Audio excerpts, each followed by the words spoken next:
While the new Alliance convertible and the 1.7 engine are the big news in the Renault line this year, there have been product improvements in Alliance, Encore, Fuego, and the Sport Wagon with which you should be familiar. Let's start with Alliance. In what we all know is a very tough market segment, Alliance continues to represent good value. All of the features and advantages that made Alliance Car of the Year are still there and still valid. However, even with a winner, you dare not stand still. As demonstrated with the new 1.7-liter overhead cam engine, we're constantly looking for ways to improve Alliance and to respond to consumer demands and interests. For example, people today are into high-tech styling and gadgetry. Our response is a new electronically tuned AM/FM cassette stereo with 4 speakers. We felt we could improve the seating for the rear seat passengers, so we recessed the backs of the front seats to add more knee room. You'll notice that in the Limited, we've gone even further. You've got a leather-wrapped steering wheel and new wing-back bucket rocker recliner seats up front. In the rear, we've added a center armrest and new integral headrests. We've also dressed up the Limited interior with new houndstooth vinyl, plus cloth seat trims and a new color. On the outside, there are 4 new exterior colors. All of these colors feature the clear coat finish. Let's move on to Encore. Since the Encore rides on the same basic platform as Alliance, it shares all of Alliance's revisions for 1985 with a few interesting additional modifications. The base Encore has been revised to better compete price-wise with Ford's Escort. This 3-door price leader has a full-width rear seat instead of split back seats and fixed rear quarter windows in place of the flip-out type. The Encore GS features the most significant changes. For starters, the 1.7-liter engine is standard. So is the 5-speed performance transaxle. But possibly the greatest improvement is in the improved handling suspension package that offers gas-charged shocks, firmer springs, and larger sway bars. We asked John Irish of John Irish AMC Jeep Renault to drive the new GS and to comment on how it handles. I found that the 1985 suspension has much less roll in the car. It also has considerably less oversteer. It sticks very well in the tight turns. Also, driving through these pylons with the difference just this 1 year, I can drive about 5 miles an hour faster through these pylons just because of the handling. I think the dealers and the public will be very happy with the new suspension. I think they'll be totally satisfied with the way this car handles. In addition to the handling improvements, the GS features bold exterior graphics, which include pinstripes, black belt moldings, black grille, and GS decals. Inside, there's a Southfield sports steering wheel and winged back bucket rocker reclining seats. Notice the sporty front air dam and the fog lights. We've added the new 14-inch aluminum wheels and low-profile high-performance tires. In addition, there's a tuned exhaust system with dual outlets that produces a deep sports car sound. I think you'll agree Encore GS offers buyers a truly good-looking package of automotive value. Let's take a look at Fuego. Formula One racing is both its heritage and major leverage in the market. This continues to be reinforced by the 2.2-liter overhead cam engine, which was introduced in mid-'84. As you know, this radically improved the base car's character. In fact, so successful has the 2.2 been in terms of delivering superior acceleration and on-road performance that we've dropped the turbo engine for 1985. On the outside, you'll find new 14-inch steel wheels and new wheel covers for a better ride and longer tire life. And there are new 14-inch aluminum wheels with low-profile, high-performance tires for increased roadability. Inside, there's an optional trip computer which indicates fuel remaining, fuel range, average MPG, average speed, distance traveled, outside air temperature, time of day. In the rear, there's a new optional cargo area cover to hide valuables. Like Fuego, the 2.2-liter Renault Sport Wagon also gets new 14-inch standard steel wheels and new wheel covers. In addition, there are 2 new exterior colors and some suspension refinements for an even smoother ride. This Sport Wagon really deserves special attention. Consider what you've got here. First, it's a good-looking, handsomely styled automobile. Second, it's the lowest priced European wagon available, far below Volvo and Mercedes. In fact, The price is so attractive that it's an easy step up for the Alliance shopper who simply has to have a station wagon. Here's another interesting fact. A few years ago, Consumer Reports didn't give the 18i a favorable rating. But today, this same publication gives the affordable sport wagon one of its best buy ratings. Bottom line is that the 2.2-liter sport wagon provides one of the best wagon buys on the market for those people who want the handling of a sports sedan and the convenience of a roomy wagon. Okay, let's stop here and review the product highlights.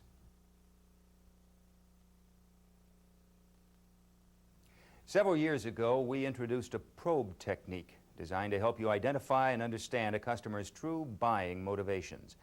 Now, if you've seen the disc, it was called Sales Techniques. You might have dismissed the technique, or you might have made it a part of your selling presentation. I can tell you that those who have adopted this probe technique report that their closing percentage has risen dramatically. In the interest of helping you do the same, we're going to reintroduce this technique for a very simple reason, and that reason is this.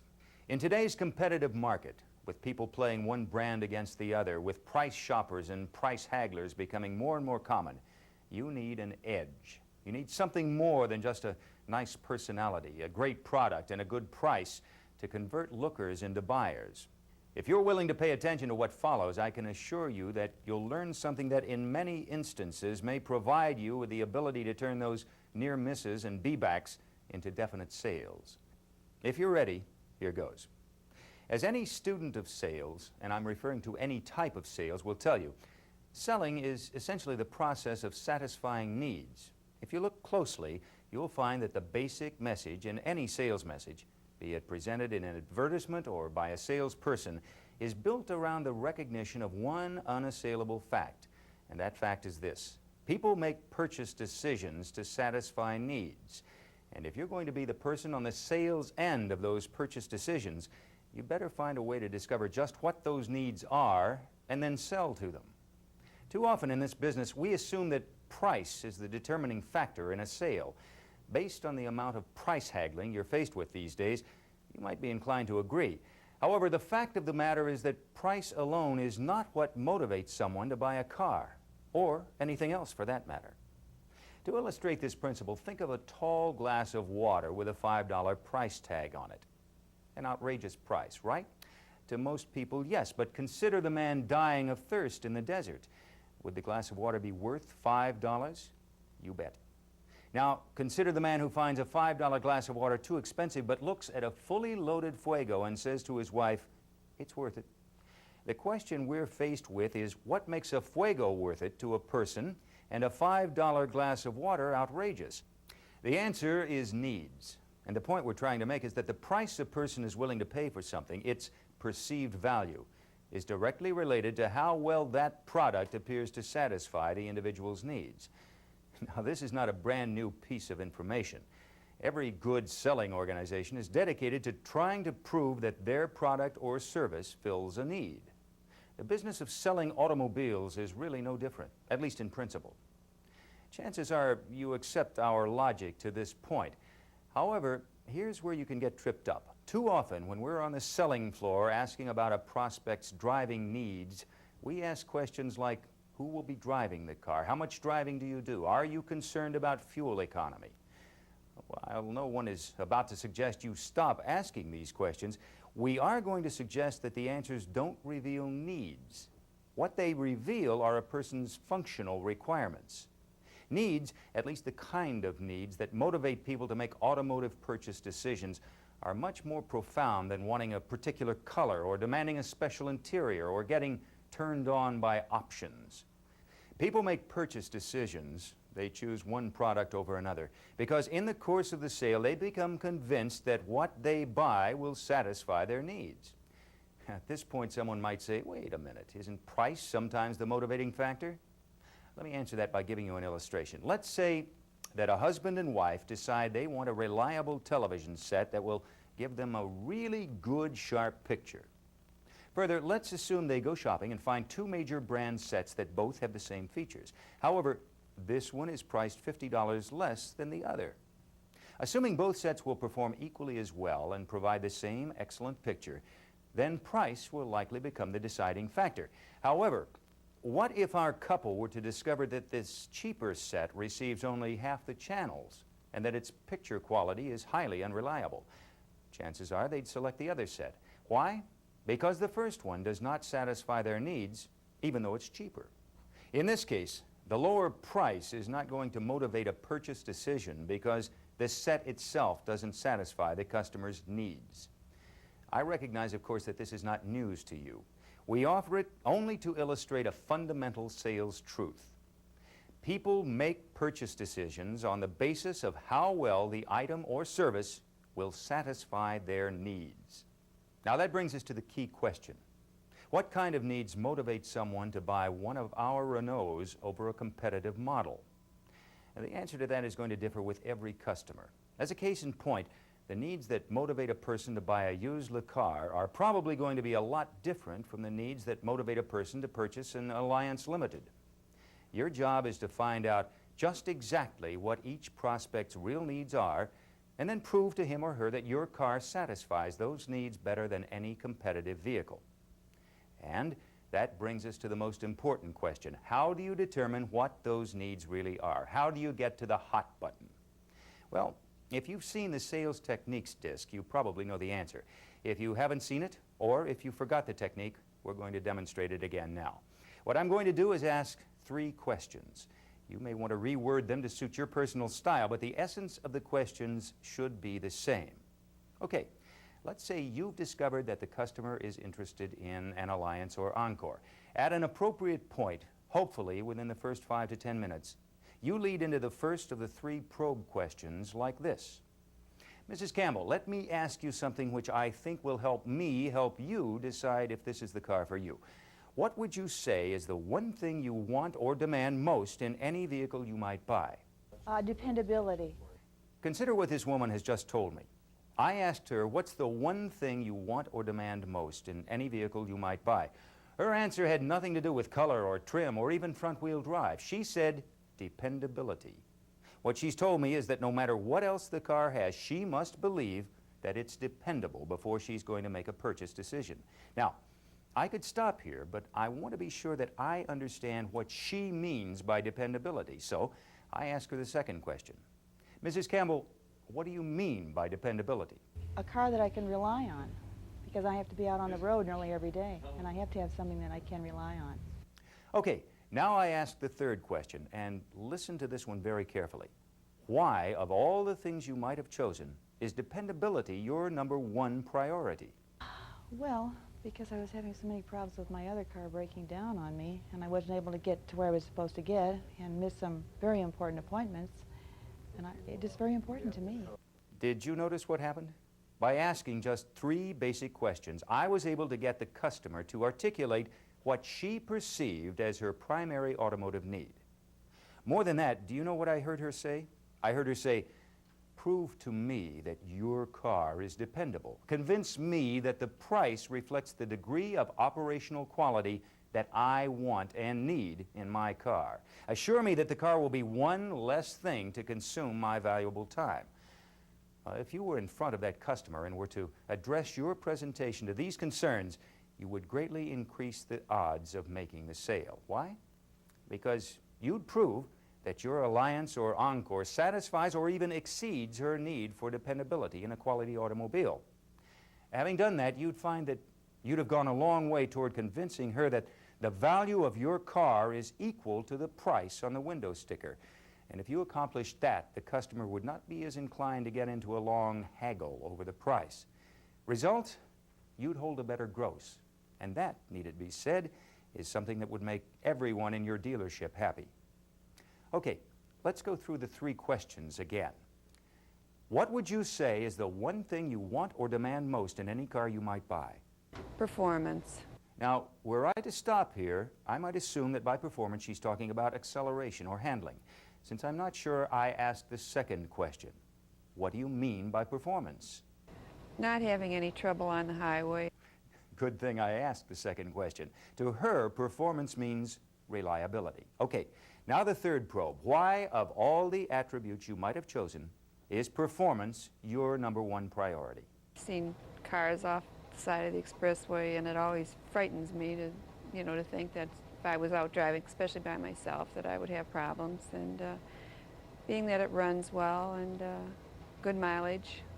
Again, 3 questions, and the answers have told me a great deal about just what it is that's going to motivate this person to buy my car.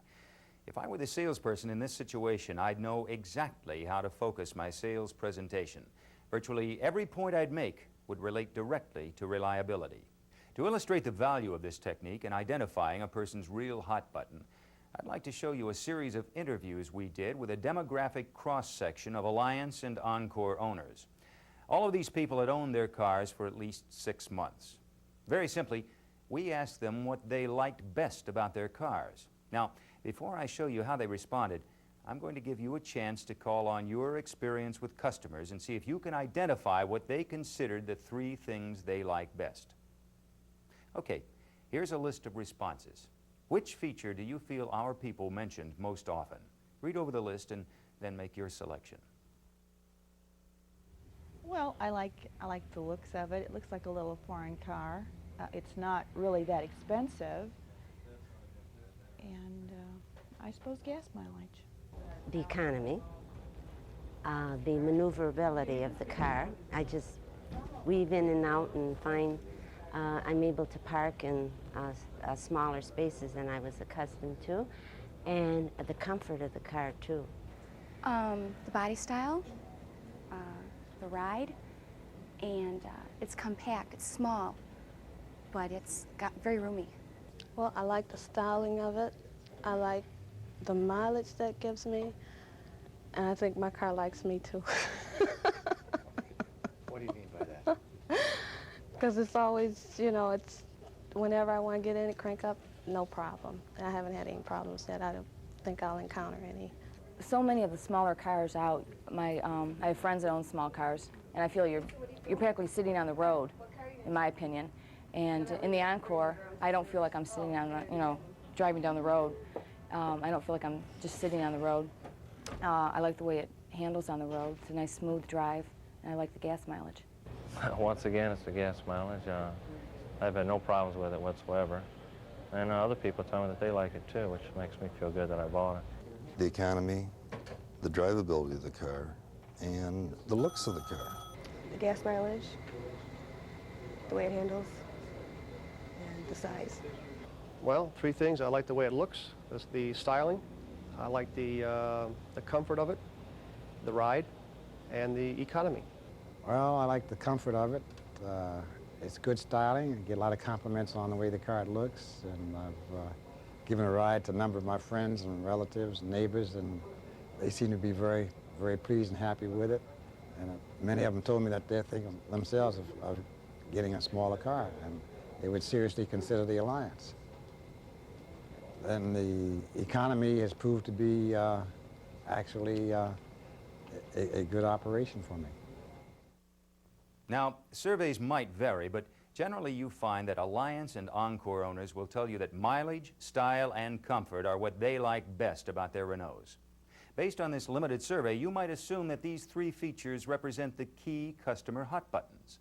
But, and this may surprise you a little, when we said to these same people, for a moment, forget that you own a Renault and imagine you're back in the market shopping for a car. What's the one thing you'd demand in any car you might buy? In other words, what would be your number 1 priority? Dependability. I think today economy. The ride. Dependability, the way it handles. Gas mileage. I wanted a small car. I wanted one that was small but not too small. I felt like I had a car around me. Oh, good styling, handling on the road. Dependability. It's got to run when I want it to run. I think roadability, ease of handling, and the economy is important. Value. Well, I wanted dependability and fuel economy. I would say economy of operation is most important to me. If you were keeping score, you'd have found that while mileage and economy still ranked number 1 in terms of priorities, they were followed very closely by dependability and then handling and roadability. The question here is why the difference between their before-purchase demands and their after-purchase satisfactions.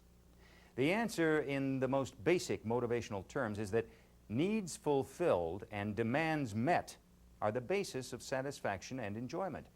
For example, a person might like the style of a car, but he or she is not going to derive much satisfaction from a well-styled car if it's constantly breaking down. Now, you might say, if this is true, how does mileage and economy rate as both a demand and a satisfaction? Well, the answer is simple. As a potential buyer, I might need operational economy. However, once the car delivers that economy, my ability to brag about the great gas mileage or the low cost of maintaining the car becomes a source of satisfaction as well. What I'm leading up to is this. In your search for a customer's hot button, the buying motivation, if you will, keep in mind that the secret to hot button selling is to discover what the customer perceives as his needs and demands, and then prove how your car can bring about the satisfaction of those needs and demands. Okay, hopefully you see the benefit in discovering a customer's true buying motivation, the hot button. With a little practice, you can easily master this probe technique. However, discovering the buying motivation is only part of the task. You've got to be able to sell to it. To do that, you need what? Right, product knowledge. And that brings us to a little challenge. We're going to give you a chance to see how well you can relate specific product knowledge to customer needs. You'll be given a typical customer need. Then you have to decide which Renault feature should be talked about and explained as a way of proving that the vehicle satisfies that need.